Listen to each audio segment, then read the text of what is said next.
Brought to you by V-Guard, co-powered by Sensodyne and Vimal.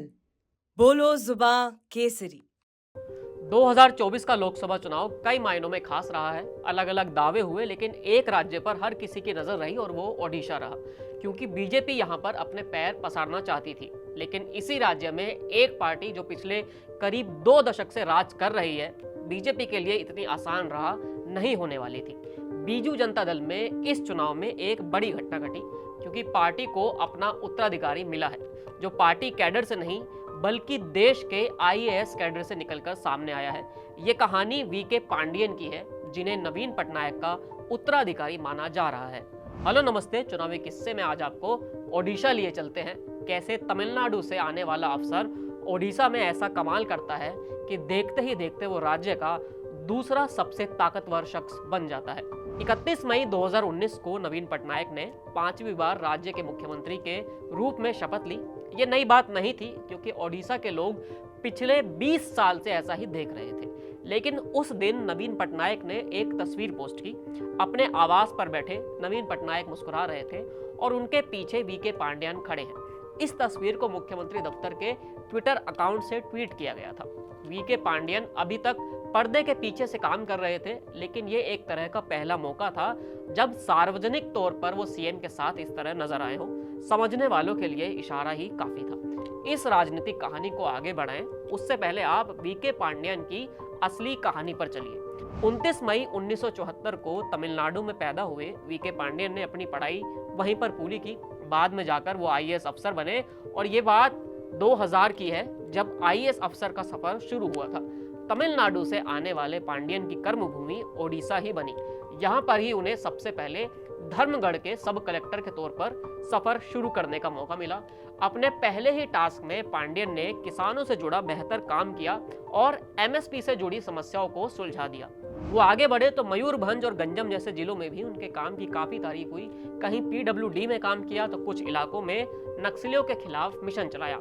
बतौर अफसर पांड्यन को प्रधानमंत्री से लेकर राष्ट्रपति तक अवार्ड मिल चुके हैं। उनके मॉडल की तारीफ हुई और यहाँ तक कि कुछ एक मॉडल को देशव्यापी स्तर पर ले जाने की कोशिश भी हुई। अब यहाँ पर एक कमाल हुआ। गंजम जिला सीएम पटनायक का गृह जिला था। जब वहां वीके पांड्यन ने बेहतर काम किया तो वो नजरों में आए, और पहले भी उनका नाम हो ही चुका था। साल 2011 में नवीन पटनायक ने वीके पांड्यन को अपने साथ काम करने के लिए बुलाया बतौर प्राइवेट सेक्रेटरी।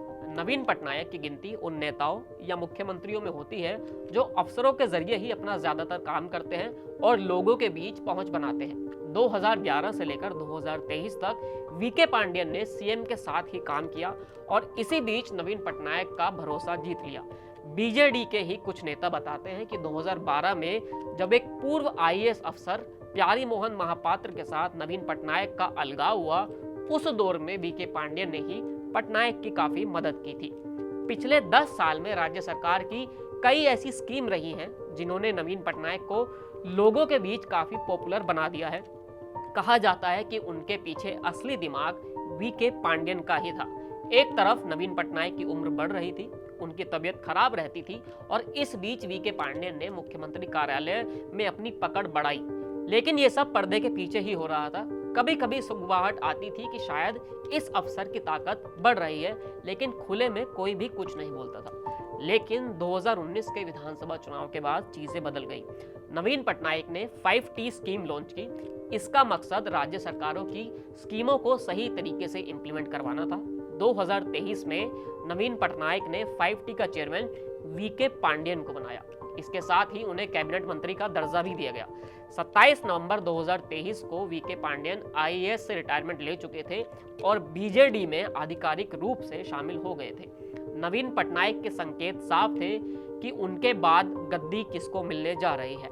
माना तो यही जा रहा है कि बीजेडी में नवीन पटनायक के उत्तराधिकारी वीके पांड्यन ही हैं, जो पार्टी के कैडर से नहीं बल्कि आईएएस के कैडर से निकल कर आए हैं। इस कहानी में इतना ही। फिर मिलेंगे एक और नई कहानी के साथ। शुक्रिया।